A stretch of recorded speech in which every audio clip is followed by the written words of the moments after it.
সংস্কৃতিতে আপনি ঘনার বচন যেগুলোই বলেন এখন সেগুলো বদলে যাচ্ছে।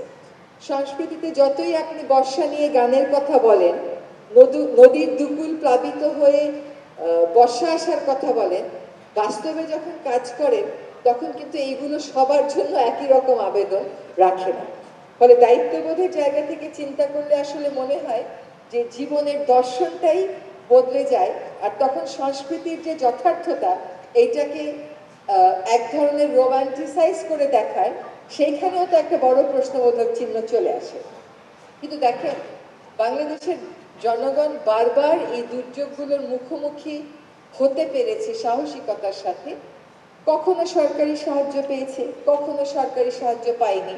যখন সরকারি সাহায্য পেয়েছে তখনও সেটা কতটুকুন পর্যাপ্ত ছিল যদি আমরা এত বছরের রেকর্ড চিন্তা করি, তখন দেখবো এই মারাত্মক অপর্যাপ্ততার মুখেও আমাদের এই যে লাবণী আক্তার যিনি এসছেন, তার মতন মানুষেরা বারবার রুখে দাঁড়িয়েছে। আজকে দেখেন আমরা তার মতন একজন জলবায়ু কর্মী অভিঘাত বারবার নিচ্ছেন এমন একজনের মুখোমুখি হয়েছি।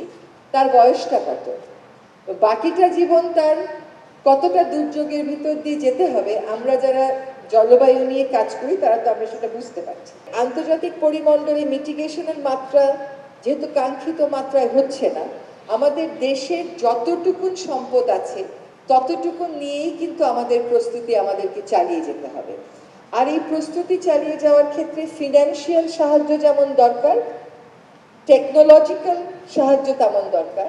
আর এই টেকনোলজির ক্ষেত্রে ধরেন বহির্বিশ্ব থেকে টেকনোলজিক্যাল সাহায্য আসলো না, আমাদের দেশের যে কৃষক সমাজ, যে মৎস্যজীবী সমাজ, যে গ্রামীণ সমাজ, তাদের কিন্তু খুব ভালো বোঝাপড়া আছে প্রাকৃতিক এই সিস্টেমের সাথে। তাদের যে জ্ঞান, তাদের যে বোঝাপড়া, আন্ডারস্ট্যান্ডিং, এইটাকেও যদি আমি আমার কালচারের পার্ট ধরি, তাহলে জাতীয় সরকার কিন্তু ওই কালচারটাকে কেন্দ্র করে, তাদের বোঝাপড়াকে কেন্দ্র করে এই যে নাপা করেছে, অন্যান্য ক্লাইমেট রিলেটেড প্ল্যানগুলো করেছে, সেগুলো বাস্তবায়নের জন্য এগিয়ে যেতে পারে। আমাদের আসলে সাহস হারানোর তো উপায় নেই, কারণ এটা হচ্ছে আমাদের অস্তিত্বের প্রশ্ন। আমাদেরকে আজকে যে আপনারা এতগুলো সংগঠন এসছেন, একটা সংগঠন যে ধরনের কাজ করছেন সমাধানের লক্ষ্যে, অন্য জায়গা থেকে আসা আরেকটা সংগঠন হয়তো অন্য ধরনের কাজ করছেন। তো আমি খুবই আশা করব যে আপনাদের নিজেদের মধ্যে যখন একজনের থেকে আরেকজন শিখতে পারবেন, আমরা ধীরে ধীরে কম্প্রিহেন্সিভ কাভারেজের দিকে এগিয়ে যেতে পারবো। তো আমাদের এই ইউনিটি, আমাদের সাথে যে সলিডারিটি, এটা যাতে ভবিষ্যতে অব্যাহত থাকে।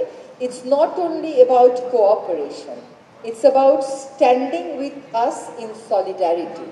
It's about assisting us to maintain this unity, this knowledge-based unity, this need-based unity. যার জন্য we would once again request SDC and Switzerland to reconsider their decision and to take the message from this audience to their policy makers.